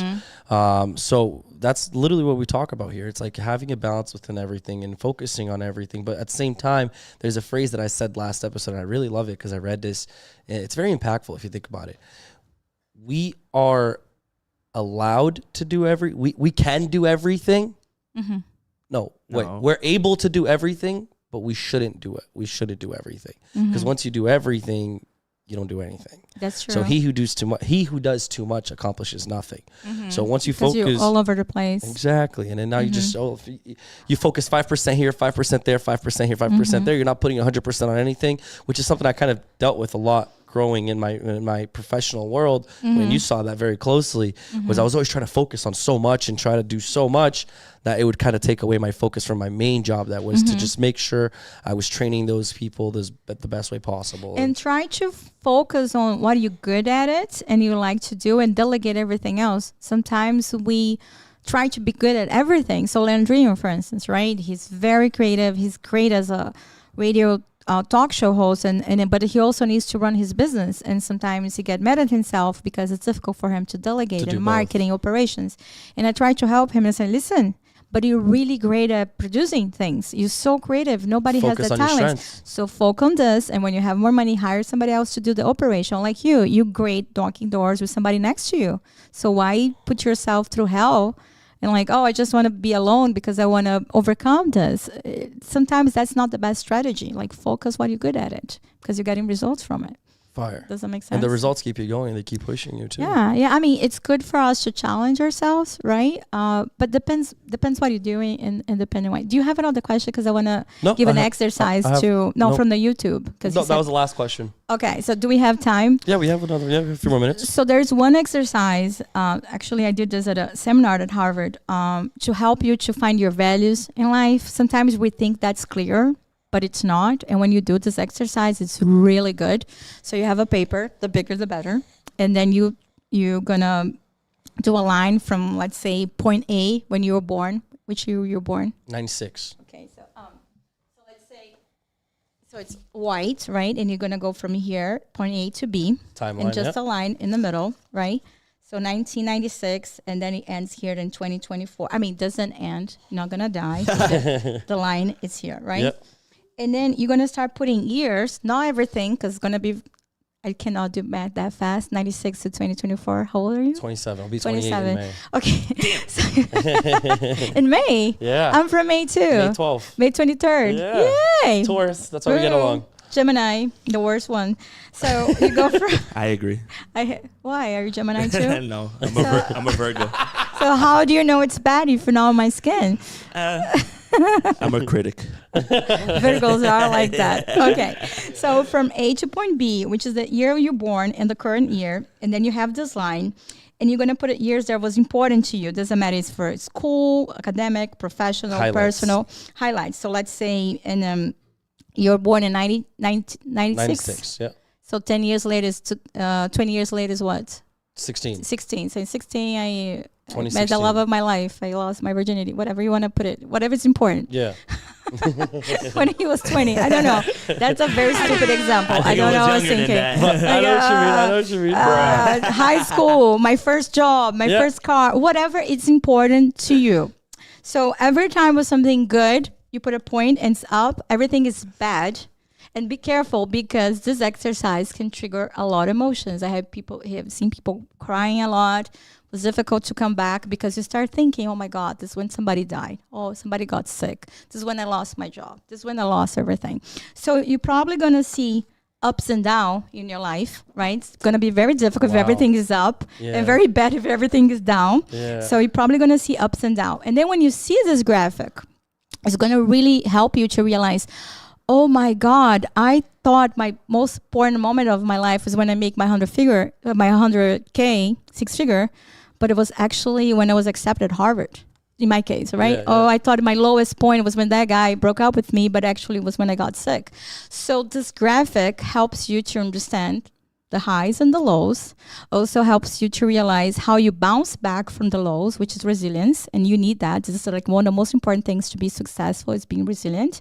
And then once you look at the highs, now you're gonna realize this is more towards academic, professional, personal life, or money.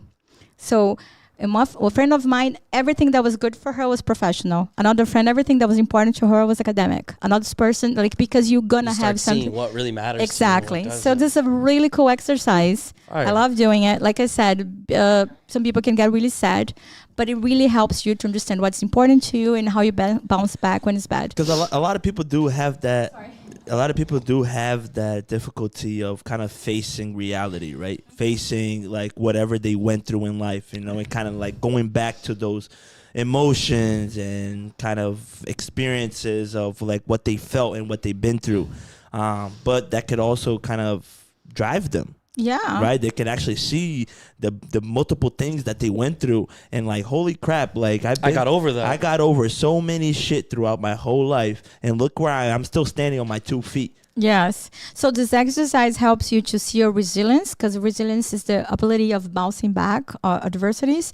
And then also what's important to you in terms of your values, because everything that goes up is something that you really value. And I know sometimes sounds easier to say what's important to us, but I do career coaching. Like I have clients that comes to me to pass on a job interview or get promoted, or sometimes to decide what they wanted, and sometimes they don't know, and then we do this type of exercise and give them more clarity what they want to do. Are you accepting more clients, or depends what you're trying to knock doors by yourself? No. I actually have a friend that he's having a difficult time knocking doors by himself. His He's gonna be unnamed, but he's very good at knocking doors with other people, though. He's handsome, It's your friend. Yeah, it's my friend. I can't tell. Remember in biology when you ask questions? My friend has a question. I have a friend. She's asking if she smokes a lot of marijuana. Is that a problem? It's not for me. It's for my friend. Wow. I mean, Reggie, what an amazing conversation. I mean, we're getting into all these things that are really the roots, right? Of it. I think that the biggest takeaway from this episode is just really having the self-awareness of the roots of what's really keeping you from moving on. Yeah. It's deeper than what you think. And Yes. sometimes we try to be so shallow with what we want. And realistically speaking, we put so much thought and time into the wrong things sometimes.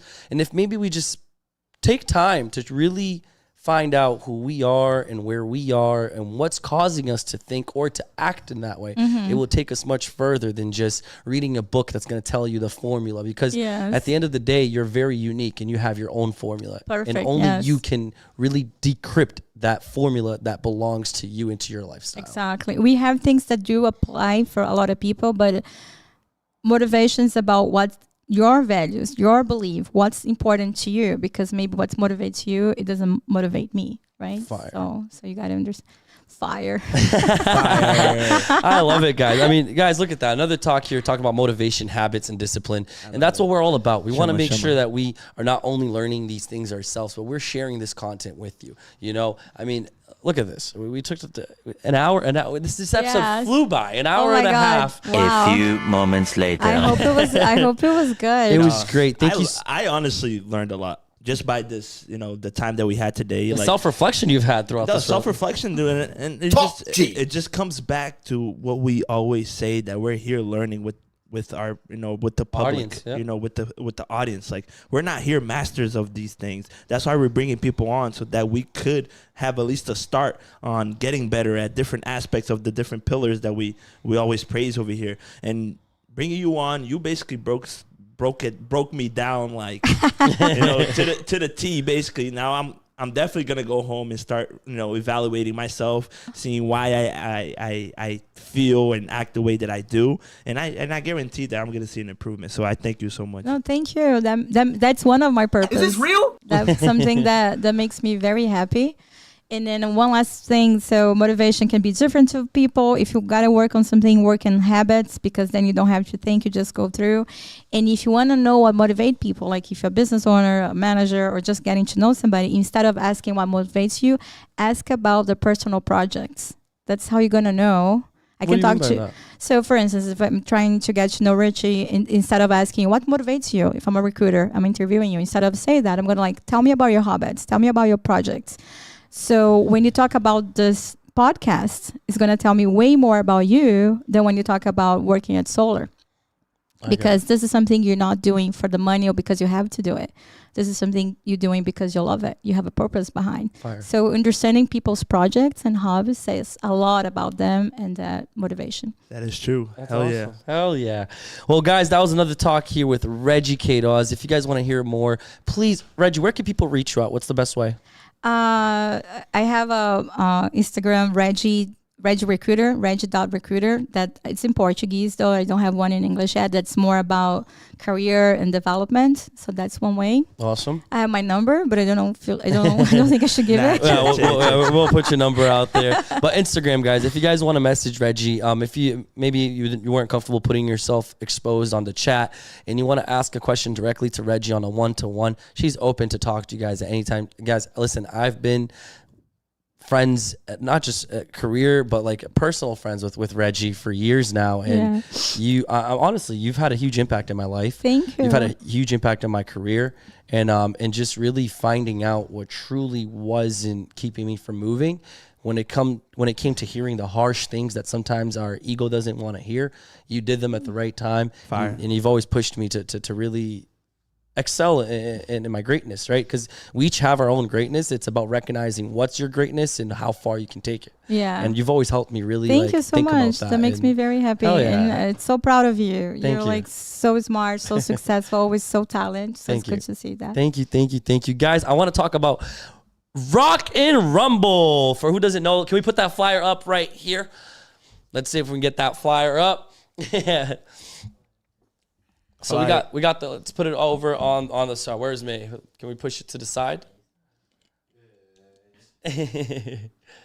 Perfect. 1 second. All right. Anyways, guys, Marcos Bone Tempo is going to be boxing professionally in the favor of kids who are battling cancer. Guys, this is a great opportunity. All the funds that are going to be acquired here throughout this event are going straight towards the experiences that this company, this organization gets funds, Reggie, together to be able to basically give kids who are going through a very tough time with cancer, That's give them awesome. experiences. They bring circuses, they bring like comedians, they bring like different activities for these kids, because we all know that, I mean, the battle of cancer is not an easy battle, especially for a child. Yeah. So absolutely. if you guys want to support, we have the QR code right there. We've also had the QR code on the side of the episode the whole time. If you want to donate, please do. And this is all for a great cause. I am super excited. And I want to also speak to those who, first time you're watching us, if you want to hear more about self-discipline, you want to hear more about self-development, how you can become a better version of yourself. And we know it's not easy. That's why we're here every day. That's why we're walking this journey, but we want to share it with you. I said this before and I'll say it again. We could be having all these conversations in a kitchen table, having a kitchen table talk, but we wanted to be able to learn and also pass that on to others who can watch us online. I think there's already too much negativity on social media and online in general. So if I can, in any type of way, put out great content that's going to maybe change someone's life, that means everything for me. And like Eric says, with you guys, we're everything, and without you guys, we're nothing. And I really appreciate all the likes, shares, and everything like that. Reggie, one question that we ask every guest that comes on Oh my goodness. is, what does high in power mean to you? High in power? Yeah. Wait, I don't know if my English, if I understood, like being high and have power. So the name of our podcast is High in Power, right? So that's what it means. So it means HIP means high in power, which knowledge is power, but also the application of knowledge is power. So what we want to do with the couch is always bring more and more knowledge and more information. So if you had to put into words, what does high in power mean to you, sitting down with us now that you had the experience of coming onto the podcast, what would you say if you had to put it into a few words? That's a great question. And I saw this guy, I can't remember who was it. It's like one of famous coach out there in Brazil. And he's saying, oh, knowledge is everything. If you have knowledge, if you know your self-knowledge, autoconhecimento, you have everything. And then, here I am again saying that's not true. Because if that's correct, everybody who has depression, who have knowledge, and boom, depression would disappear, right? And then I read this book once saying, let's say your head hurts. And then understand why it hurts, like a block hit you, it doesn't make the pain go away. So the knowledge is like when you know things coming from what's going on, but doesn't make the pain go away. So knowledge is good, but it's not going to solve your problems. What's going to solve your problems, believe it or not, is compassion. So in positive psychology, we study the original psychology. I'm sorry, you said be quick, and I'm like taking forever. So what's psychology? It's the studying of human brain and behavior and things like that. And traditional psychology, we used to study from 0 to -1, -2, meaning you're normal, and then you have depression or bipolar or whatever. So -1, -2 is whatever, it's wrong. So we would identify what's wrong and bring you back to 0. Positive psychology, which is one of my master's in organizational psychology, but one of my expertise is positive psychology, is like what makes you be happier and better. So that's +1, +2, and that's why we study happiness and optimism and all of that. And then we learn that one thing that we don't talk much about it because it doesn't sound as powerful as success and money and this and that, it's compassion. So a lot of people who are suffering from depression and anxiety and so many other things, one thing that could really help them is compassion. Just love yourself, forgive yourself, have more compassion towards others. So for me, knowledge is not going to solve everything, but compassion might do it. So being high in power for you would be having compassion. Yes. Shama. Let's go. And then one other question that I have for you as well to wrap it up here today is, I'm not questioning, but one thing that we always give an opportunity to every guest that comes on is, I mean, if you had to put out a positive message out there to our audience, something to motivate them, something to keep them going, what would you say to them? What's your last words? Besides compassion, define what's successful for you. Because right now, especially with social media, we see more and more people getting depressed and high anxiety because they're comparing their lives with somebody else. And then we sometimes just like, there was this time of my life that everybody thought it was just travel everywhere, but I didn't. It's just because I post when I'm traveling, but that was like 30% of my life. 70% was work and school. So my advice is to like focus on yourself and what's successful to you. Because to me, for instance, being successful is being able to do what I want, the way I want, and something that I like. Has nothing to do with money or being famous, but so other people does, and there's nothing wrong with that. But I'm just saying to find what's successful to you and focus on that, because you're gonna feel more fulfilled. Let's go. I love that. Guys, this is the High in Power Podcast, the #1 podcast in New England, and soon to be the #1 podcast in the United States. Thank you for everyone joining us today, liking, subscribing, and always sharing our content, because like we always say, Rich, without you guys, we are nothing, but with you guys, we are everything. Episode 45. We are the best. Thank you, everybody, our production team. Yo, shout out Jay Briggs, shout out Brendo, shout out JP, shout out Ozzy Oz, and shout out Thais for always being here for the support, and to the top. And don't forget, guys, we are now officially on all platforms. Spotify, Apple Podcasts, Google Podcasts. If you want to just check us out and you don't want to have the time to watch the actual video, pop it in during a drive, pop it in during a workout at the gym. We're here for you guys. We're here to be with you guys at all times. Reggie, thank you so much. Thank you. I really appreciate you taking your time to come here. I know you're very busy. You have a lot going on. It was amazing to have you here. It was great being here. Thank you so much. Hell yeah. Let's go. High Power Podcast, one more episode. Thank you so much, guys. Next week, we'll be back. Let's go.